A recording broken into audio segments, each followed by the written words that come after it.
I used to have a pretty dim view of musicians building here on YouTube. I think it was something vaguely to do with integrity, not wanting the musicians I loved, focusing on content instead of music.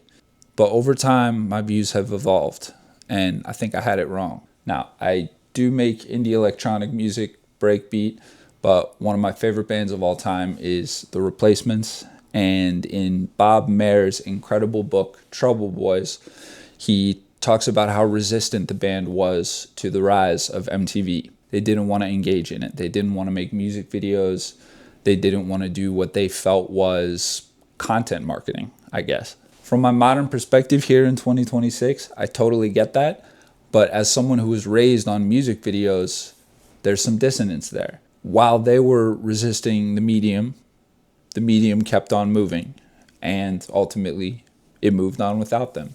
At a certain point, I think resisting the medium stops feeling like integrity and starts feeling like fear. I initially identified the dissonance when I really realized how much value I myself have gotten from YouTube. I've learned more about music, craft, process on YouTube than I have anywhere else.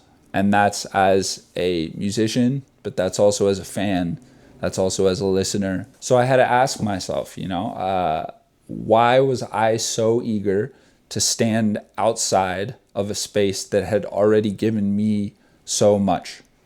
Why do I feel so resistant to this medium? Now, this is not me becoming a music YouTuber. I'm not here to teach. I'm not here to optimize. I'm not here to do tutorials or pedal reviews or anything like that. I want to invite you into this project by letting you see the process. This is about documentation.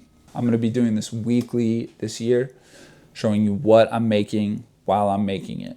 All the tracks, all the collabs, all the studio sessions, everything. There will be no tidy conclusions, no big lessons, just me trying to authentically show you this project. This is where I'm at. Here's an instrumental playthrough of my next single. The track is called Feelings in the Paint. The full vocal version drops January 14th everywhere. This instrumental is just for y'all here now. Thanks for being here.